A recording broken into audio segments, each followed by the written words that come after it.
आपण circular motion आपण law of motion नावाचा टॉपिक सुरू केलेला आहे 9 चा. In this particular chapter, in yesterday's lecture, we have seen the important derivation. आपण कालच्या लेक्चर मध्ये एक इम्पॉर्टंट अशा प्रकारचं डेरिव्हेशन पाहिलेलं आहे.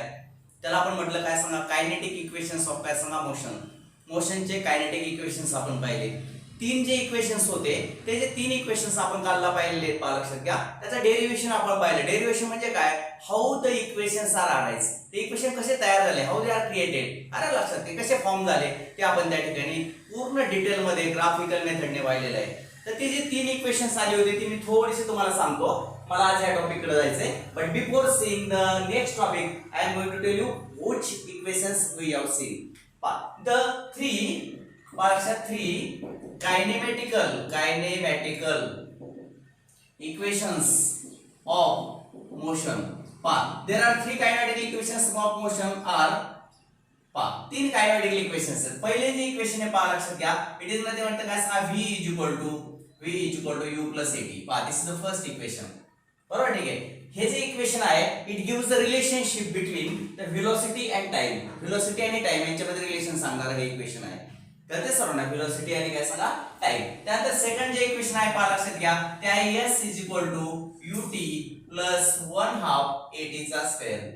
s ut plus 1/2 at square. This is the second equation.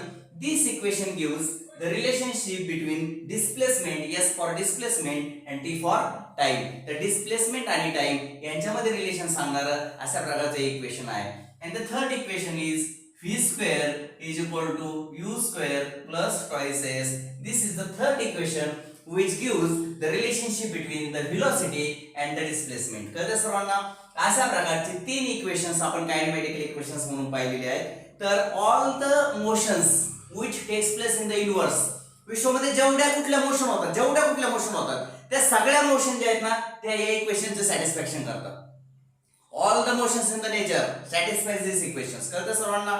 These are called as kinematical equation of motion. या ठिकाणी जे वेगवेगळे नोटेशन्स आलेले आहेत ते मी या ठिकाणी लिहितो. You for initial velocity of an object. Initial काय सांगा, व्हेलॉसिटी. याचे नोटेशन्स वेगवेगळे वापरले आहेत पहा. यू नंतर व्ही फॉर काय सांगा, फायनल व्हेलॉसिटी. व्ही फॉर काय सांगा, फायनल व्हेलॉसिटी. व्हीला फायनल व्हेलॉसिटी म्हणायचं. ए फॉर काय सांगा, acceleration. A for acceleration, a double c acceleration, right? A for acceleration. Then what else for t for काय सांगा, time. T for time. S for displacement. S for displacement. Then these are the notations used in these equations. तर अशा प्रकारचे notations या equations मध्ये वापरलेली आहेत. In this way we have seen the three kinematic equations. काल त्याचा आपण प्रूफ पाहिले. प्रूफ जरी तुम्हाला अवघड झालं गेलं असलं किंवा प्रूफ जरी थोडंसं अवघड असलं तरी जरी प्रूफ आपल्याला थोडा अवघड वाटलं तर ती ही निदान ऍटलीस्ट ही इक्वेशन तरी पाठ करा. बरोबर, you should know these equations because some examples, some problems, some numericals comes on these equations. बरोबर, ठीक आहे. या इक्वेशन्स वर डिपेंड असणारे काही न्यूमेरिकल्स आपल्याला सॉल्व्ह करावे लागतात. राईट, ठीक आहे. या इक्वेशन मध्ये u दिला असेल, a दिला असेल आणि t, then we have to find out the v. इफ u, t and a are given, then we have to find out the s. अशा प्रकारे वेगवेगळ्या क्वांटिटी दिल्या असेल तर रिमेनिंग क्वांटिटी आपल्याला फाइंड आउट करता येते. तर अशा प्रकारचे काही न्यूमेरिकल्स सॉल्व्ह करत असताना वी नीड दीज इक्वेशन्स. ही इक्वेशन्स आपल्याला गरजेचे असतात. These are called as kinematical equations of motions and these equations we have seen in the yesterday's lecture. आठवतं सर्वांना? ठीक आहे. त्याचे ग्राफिकल आपण काय केलं, डेरिव्हेशन त्या ठिकाणी पाहिलेलं आहे. आज आपण पुढच्या टॉपिक कडे चाललोय. त्याचं नाव आहे काय सांगा, युनिफॉर्म सर्क्युलर मोशन. आजचा जो आपला टॉपिक आहे त्याचं नाव आहे पहा, uniform circular motion. That topic we are going to see. ही इक्वेशन मी कालचा प्रूफ दाखवलेला आहे. हे लिहून टाकले असेल तुमच्या बुक मध्ये. आपण लिहून घ्या, नसते लिहून घेतली तर नंतर पॉज करा लेक्चर संपल्यानंतर आणि ती लिहून घ्या. These are the three kinematic equation and let's take today's syllabus, that is the uniform circular motion. आता आपण आजच्या सिलेबस कडे जाऊयात. काय सिलेबस चा, द युनिफॉर्म सर्क्युलर मोशन. आजचा टॉपिक आहे आपला पहा लक्षात. What is uniform circular motion? Everybody know that the circular motion is now what? सगळ्यांना माहिती आहे काय सर्क्युलर मोशन. सर्क्युलर मोशन म्हणजे काय, the motion of the object about the circumference of circle. Motion of the object about the circumference of circle, it is called as circular motion. एकदम साधी concept, simple. काय साधी concept, motion of the object. Object move होतं पण कसं, about the किंवा along the circumference of circle. सर्कलच्या सर्कमफेरन्स along जर एखादा ऑब्जेक्ट मूव्ह होत असेल तर त्याला आपण म्हणतो सर्क्युलर मोशन. मग what is mean by uniform circular motion? मग कोणत्या सर्क्युलर मोशनला युनिफॉर्म म्हणायचं? What is mean by uniform? Right, ठीक आहे. तर आपण ते पाहणार आहे. सर्क्युलर मोशन सगळ्यांना परिचयाचे आहे. We are going to see what is mean by uniform circular motion. आपल्याला युनिफॉर्म सर्क्युलर मोशन म्हणजे काय ते माहिती पाहिजे. कळतं सर्वांना? मग पहा आता, लक्ष द्या. The motion of an object along the circumference of circle, along the काय सांगा, circumference of the circle, the motion of the object along the circumference of the circle, बरोबर, ठीक आहे, with, this is very important, with constant speed, with काय सांगा, constant speed, this is important topic, right, ठीक आहे, is called as uniform circular motion. त्याला आपण काय म्हणतो सांगा, युनिफॉर्म सर्क्युलर मोशन, और इट इज शॉर्टकट मध्ये त्याला आपण UCM म्हणूयात. काय म्हणूयात? UCM. चला मी डेफिनेशन या ठिकाणी लिहिले, बरोबर, ठीक आहे. This is the first one, that is काय सांगा definition. First point, uniform circular motion. काय uniform circular motion? The motion of an object along the circumference of circle.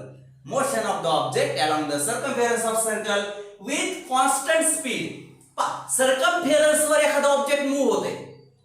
Object is moving along the circumference but with constant speed. Speed कसं आहे त्याचं सगळ्या ठिकाणी constant आहे. जर speed सगळ्या ठिकाणी कॉन्स्टंट असेल तर त्याला म्हणायचं युनिफॉर्म सर्क्युलर मोशन. काय म्हणायचं? युनिफॉर्म. आलं लक्षात? ठीक आहे. मग स्पीड कॉन्स्टंट पाहिजे, फार महत्वाचं आहे. स्पीड वाढलं नाही पाहिजे, कमी नाही पाहिजे. एका विशिष्ट स्पीडने, एका पर्टिक्युलर स्पीडने त्या बॉडीने जर सर्क्युलर मोशन परफॉर्म केली तर तिला म्हणायचं युनिफॉर्म सर्क्युलर मोशन. हे लक्षात? What is uniform circular motion? चला खूप सारे एक्झाम्पल तुमच्या समोर आहे. मून रिव्हॉल्व्स अराउंड द काय सांगा, अर्थ. Moon revolves around the earth, बरोबर की नाही? चंद्र पृथ्वीभोवती फिरतो. कसा फिरतो? With constant speed. असं करतो का रे तो? थोड्या वेळ जरा जोरात पळाला, नंतर त्याला दम लागला, मग सावकाश सावकाश पळाला, परत जोरात पळाला, असं करतो का तो? नाही करत. तो काय करतोय? एका विशिष्ट स्पीडने, कॉन्स्टंट स्पीडने काय करतोय सांगा बरं? मूव्ह होतोय. म्हणजे त्याचं स्पीड कमी होत नाही, त्याचं स्पीड जास्त होत नाही. मग इट इज मूव्हिंग विथ काय सांगा, कॉन्स्टंट स्पीड. आणि अशा प्रकारे motion of the object along the circumference of circle with constant speed is called as uniform circular motion. हे लक्षात? मग motion of the moon around the काय सांगा, अर्थ. हे लक्षात? Motion of earth around the sun, it is also uniform circular motion. Motion of electron around the nucleus, it is also uniform circular motion. Or if you काय सांगा move the काय सांगा wheel of bicycle, bicycleचं wheel जर तुम्ही move करत असाल, कळतं सर्वांना, with the constant speed. पण कसं? कॉन्स्टंट स्पीड, म्हणजे स्पीड कमी सरस करायचं नाही. कॉन्स्टंट स्पीडने जर मूव्ह करत असाल then it is also काय युनिफॉर्म सर्क्युलर मोशन. म्हणजे कॉन्स्टंट स्पीड जर असेल एखाद्या सर्क्युलर मोशन मध्ये तर तिला म्हणायचं uniform circular motion. What is mean by uniform circular motion समजलं सर्वांना? The motion of an object along the circumference of the circle with constant speed is called as uniform circular motion. त्याला काय म्हणतात? Uniform circular motion असं म्हणतात. राहील लक्षात सर्वांच्या नीट? काय सांगितलं समजलं? ठीक आहे. चला मी एक्झाम्पल सुद्धा सांगितले, आपण एक्झाम्पल्स नंतर लिहूया. पण आता आपल्याला काय पाहिजे पहिला लक्षात? We have seen what is mean by uniform circular motion. आता युनिफॉर्म सर्क्युलर मोशन मध्ये जेव्हा एखादा पार्टिकल मूव्ह होतो त्यावेळेला त्याच्याशी आणखी काही डिटेल गोष्टी आपण बघूयात. पहा लक्षात घ्या. पहा, here it is the particle performing the circular motion. Here it is the particle performing the circular motion. पहा, that particle is moving in this way. या प्रकारे तो पार्टिकल काय होतोय सांगा? मूव्ह होतोय. राईट, ठीक आहे. त्याचा स्पीड सगळ्या ठिकाणी कसं आहे? समान आहे. परंतु नीट लक्षात घ्या, बट व्हॉट हॅपन्स, जर नीट बारकाईने जर या ठिकाणी आपण पाहिलं then the direction of particle at this particular position A, या पोझिशनला पार्टिकलची पोझिशन पहा, पार्टिकलची डायरेक्शन असं आहे. when the particle reaches at position B then the direction of particle is like this one. when the particle reaches at position C then the direction of particle is like this one. म्हणजे you can see that the direction of the particle performing circular motion is continuously changing. काय होतंय? Direction सारखं सारखं काय होतंय? बदलतंय. पहा, you can see there at the point A direction is like this one, at the point B direction is like this one, at the point C direction is like this one. म्हणजे you can see that the direction of the particle performing circular motion or uniform circular motion is continuously changing. Direction काय होते, change होते, सारखं सारखं change होते. You can see there. बरोबर आहे की नाही. मग हे डायरेक्शन जर चेंज होते तर आपण काय पाहिलं काल परवा की whenever the magnitude or direction or both, काय शिकलो आपण काल परवा, magnitude or direction or both changes, then we can say that there is a change in velocity. आपण हा टॉपिक सेपरेटली पाहिलेला आहे. either direction or magnitude or both changes, म्हणजे या मोशन मध्ये डायरेक्शन हे सारखं सारखं चेंज होतं. म्हणजे whenever the direction changes then we can say that the velocity of the object changes, because velocity is composed of direction as well as speed.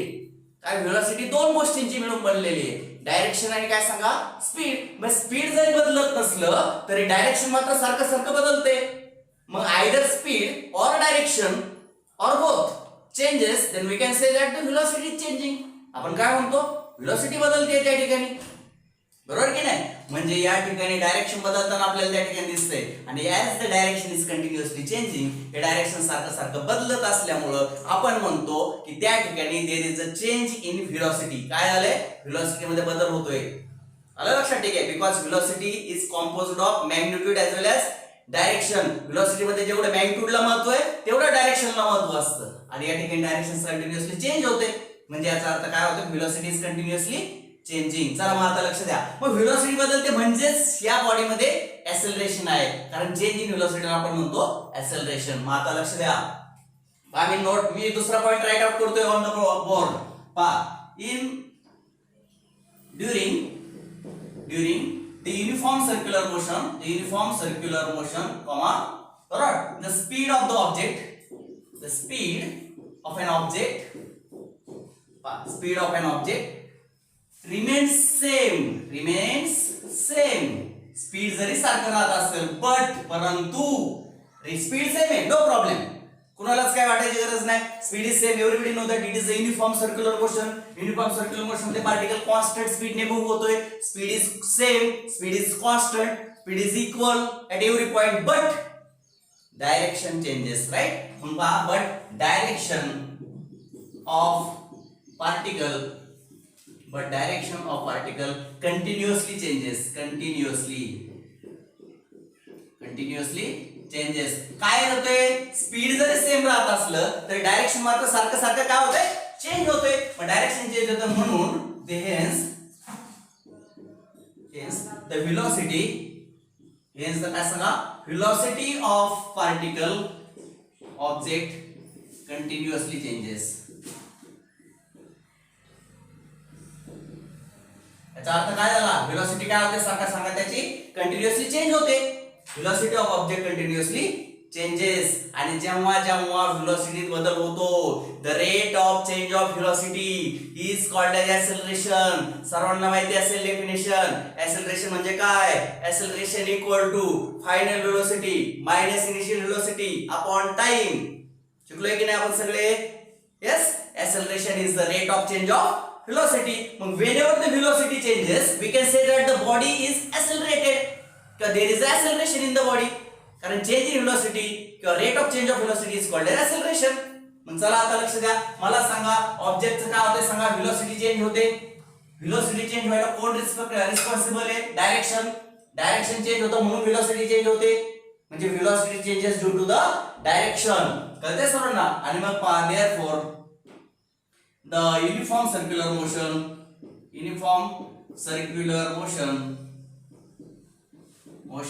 is an accelerated motion.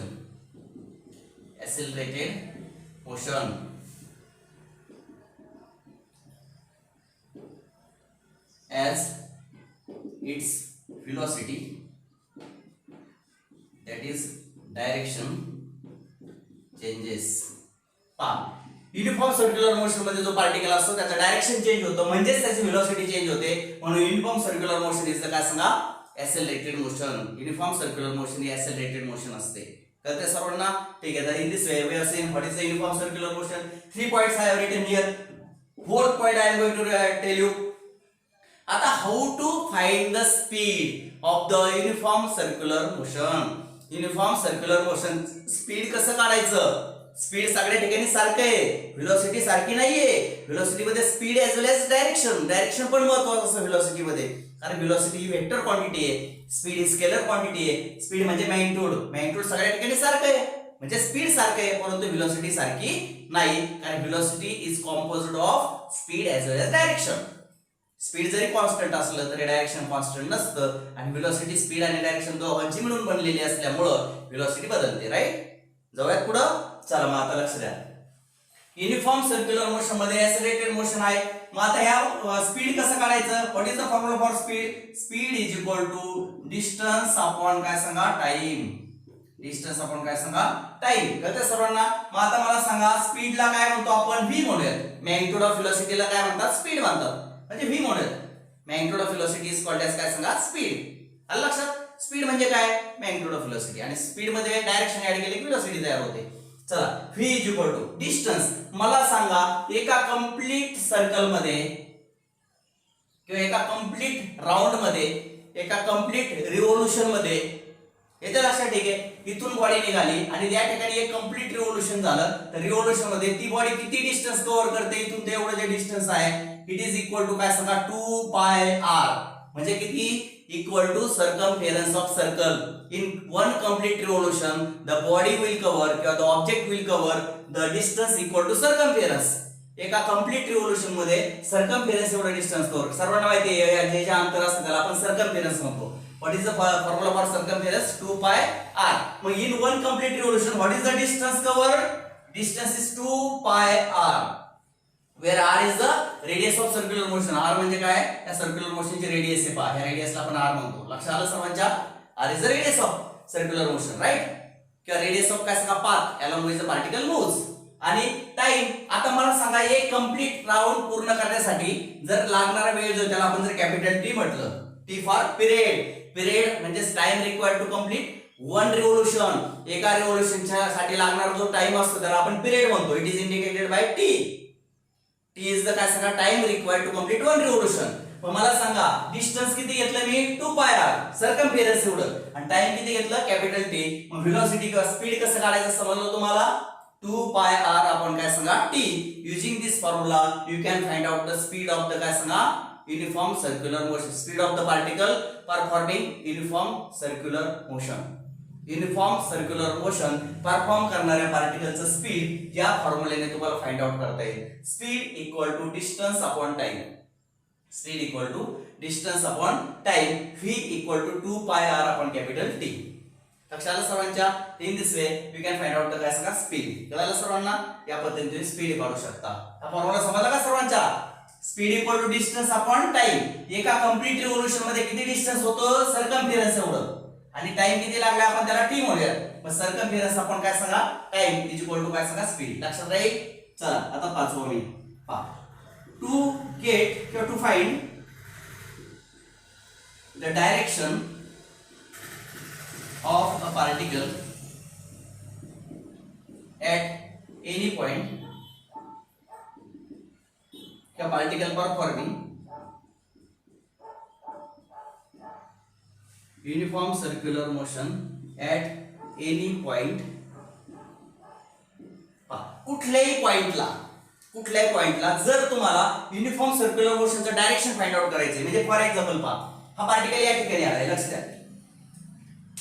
The particle performing the uniform circular motion in this way. Particle comes at this point. या पॉइंटला मी तात्पुरतं नाव देतो p.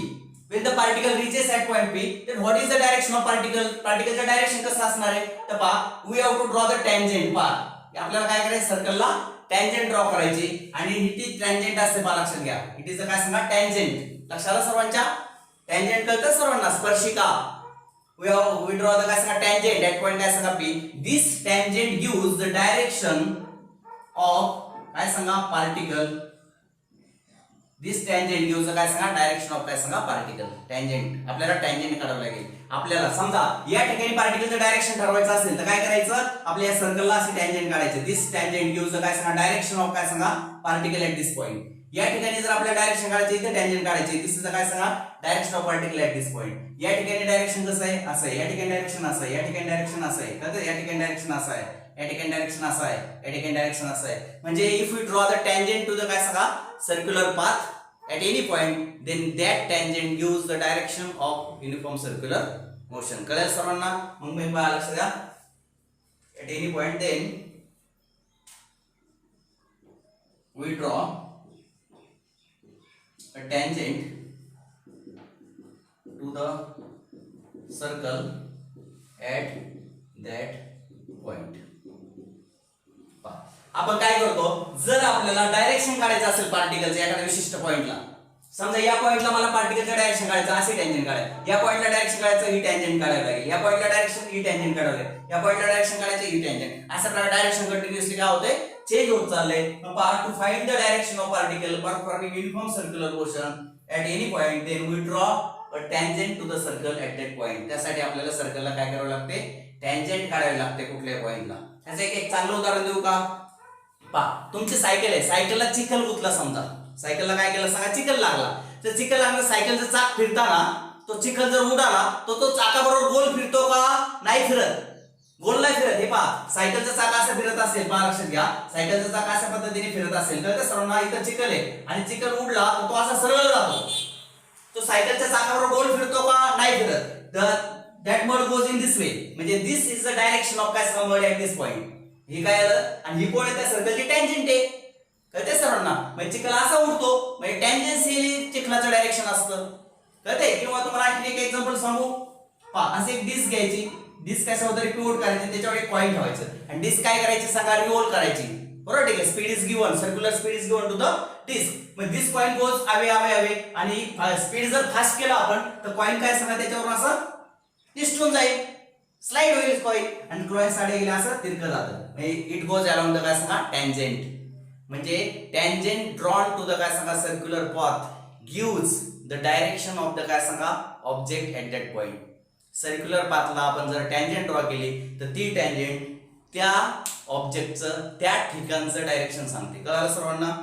If we draw the tangent to the circular path at any point, then that tangent gives the direction of the particle performing circular motion at that point. आलं लक्षात? मग direction कसं काढायचं ठरवलं? हा ठीक आहे, डायरेक्शन अशा पद्धतीने तुम्हाला ठरवता येतं. डायरेक्शन काढण्यासाठी तुम्हाला सर्क्युलर पाथला काय करावं लागेल, टँजेंट काढावं लागेल त्या पॉइंटला, लक्षात ठेवा. मग त्या टँजेंट यूज काय सांगा डायरेक्शन. आणि शेवटचं जे आहे ते मी तुम्हाला पहिल्यांदाच एक्सप्लेन केले, एक्झाम्पल्स मी तुम्हाला सांगितलं. Motion of moon around the earth,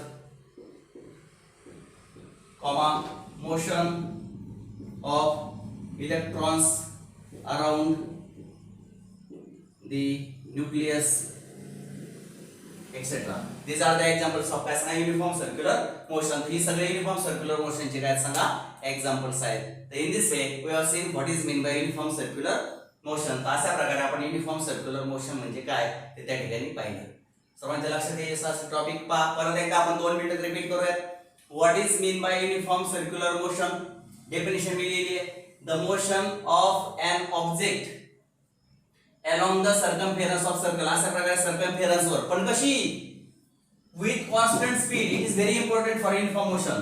constant स्पीडने जर एखादा particle along the circumference move होत असेल तर it is called as uniform circular motion. Second point, during the uniform circular motion the speed of object remains same everywhere but direction is continuously changing. पहा तुम्हाला माहिती आहे या ठिकाणी direction असं आहे, या ठिकाणी डायरेक्शन असं आहे, या ठिकाणी डायरेक्शन असं आहे, या ठिकाणी डायरेक्शन असं. डायरेक्शन सारखं सारखं काय होतं सांगा चेंज होते. म्हणून आपण इथे लिहिले speed of an object remains same but direction of the particle continuously changes. Speed जरी सेम राहिलं असलं तर डायरेक्शन मात्र सारखं सारखं चेंज होते आणि जेव्हा जेव्हा डायरेक्शन चेंज होतं तेव्हा आपण म्हणतो की व्हेलॉसिटी चेंज झाली. लक्षात? मग hence the velocity of object continuously changes due to the change in direction. Direction मध्ये बदलामुळे व्हेलॉसिटी बदलते आणि जेव्हा जेव्हा व्हेलॉसिटी बदलते तेव्हा तेव्हा आपण म्हणतो की त्या ठिकाणी ऍक्सेलरेशन आहे. म्हणून आपण म्हटलं uniform circular motion is an accelerated motion because its velocity म्हणजे डायरेक्शन चेंजेस. युनिफॉर्म सर्क्युलर मोशनचं डायरेक्शन म्हणजे व्हेलॉसिटी सारखी सारखी चेंज होत असल्यामुळे युनिफॉर्म सर्क्युलर मोशन ही ऍक्सेलरेटेड मोशन आहे हे त्या ठिकाणी लक्षात आलं पाहिजे. ठीक आहे, या ठिकाणी मी अंडरलाईन करतो, राईट. ठीक आहे, direction of particle continuously changes, आलं लक्षात. ठीक आहे, आणि डायरेक्शन चेंज होतं, hence the velocity of the object काय सांगा कंटिन्युअसली चेंजेस. हे पण एक महत्त्वाचं वाक्य आहे. तर त्या सर्वांना हा ठीक आहे. आणि नंतर स्पीड कसं काढायचं त्याचा फॉर्म्युला या ठिकाणी दिलाय. स्पीड म्हणजे काय, डिस्टन्स अपॉन टाइम. एका कंप्लीट रिव्होल्यूशन मध्ये किती डिस्टन्स कव्हर केलं, सरकमफरन्स एवढं. मग डिस्टन्स टाकलं 2 पाय r आणि टाइम किती लागतो त्याला t म्हटलं, टाइम पिरियड. हा, अशा प्रकारे तुम्हाला स्पीड काढता येईल. आणि शेवटचं पहा, टू फाइंड द काय सांगा direction of the particle performing uniform circular motion. Uniform circular motion perform करणाऱ्या पार्टिकलचं जर आपल्याला डायरेक्शन फाइंड आउट करायचं असेल तर we have to draw the tangent at that point. समजा मला या ठिकाणी डायरेक्शन काढायचं तर मला ह्या पॉइंटला टँजेंट काढावं लागेल. मला या ठिकाणी डायरेक्शन काढायचं तर या पॉइंटला असे टँजेंट काढावे लागेल. कळतं सर्वांना. म्हणजे टँजेंट ड्रॉन टू द काय सांगा सर्कल किंवा circular path at the given point gives the direction of the काय सांगा पार्टिकल ऍट दॅट पॉइंट. कळतं सर्वांना. तर अशा पद्धतीने आपण डायरेक्शन ठरवू शकतो. तर दिस इज ऑल अबाउट द काय सांगा युनिफॉर्म सर्क्युलर मोशन. तर हे सगळं आपण जे पाहत होतो ते काय पाहत होतो सांगा, युनिफॉर्म सर्क्युलर मोशन म्हणजे काय असं आपल्या टॉपिकचं नाव होतं. कळतंय सर्वांना.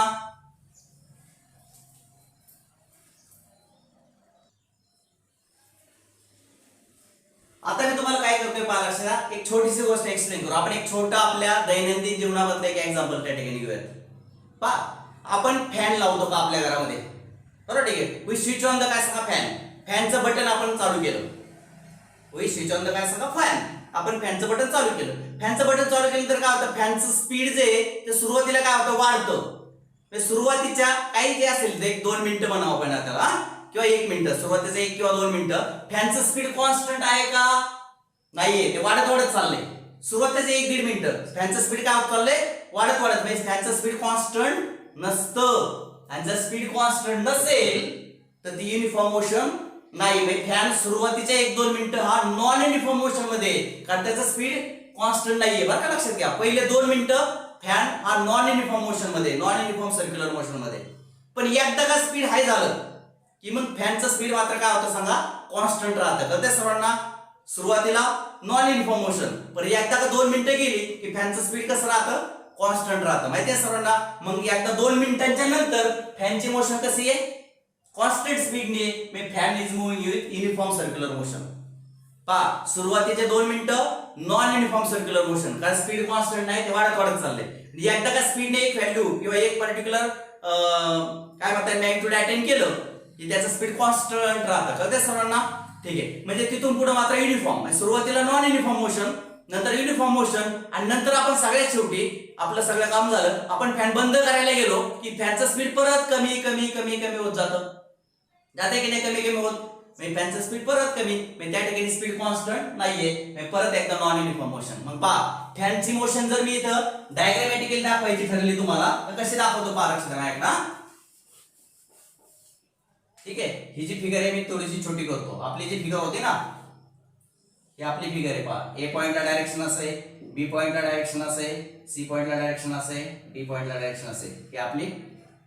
ठीक आहे, आता मी फॅनचं एक्झाम्पल घेतोय. फॅनचं पहा कसं आहे, सुरुवातीला स्पीड इन्क्रीज होत चाललंय.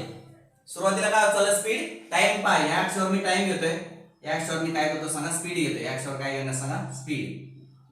पहा, सुरुवातीला टाइम जर जसा पुढे जायचं स्पीड इन्क्रीज होत चाललं. किती मिनिटं, 1-2 मिनिटं वाढत चाललं, वाढत वाढत वाढत वाढत जातं. एकाच ठराविक लेवलला गेले की काय होतं कॉन्स्टंट. मग तिथून पुढे स्पीड काय होतं सांगा, कॉन्स्टंट राहतं. म्हणजे 0 ते काय झालं 50 स्पीड गेली, 50 बराच वेळा करता. म्हणजे जरी टाइम गेला तर स्पीड कसं आहे कॉन्स्टंट. आणि परत फॅन बंद केला आपण की स्पीड परत कमी कमी होऊन 0कडे येतं. कळतंय सर्वांना. परत स्पीड कुठे येतं सांगा 0. म्हणजे इथून यापासून ते यापासून इथपर्यंत नॉन युनिफॉर्म मोशन आहे, नॉन युनिफॉर्म मोशन. का तर स्पीड कॉन्स्टंट नाही, ते वाढत चाललंय. इथून एवढ्या भागामध्ये कसं आहे सांगा युनिफॉर्म मोशन आहे, युनिफॉर्म मोशन. फॅनची मोशन कशी आहे सांगा युनिफॉर्म आहे, युनिफॉर्म सर्क्युलर मोशन. आणि परत जेव्हा आपण फॅन बंद करू तेव्हा स्पीड परत कमी कमी होत चाललंय, म्हणजे स्पीड बदलत चाललंय. या ठिकाणी परत काय सांगा नॉन युनिफॉर्म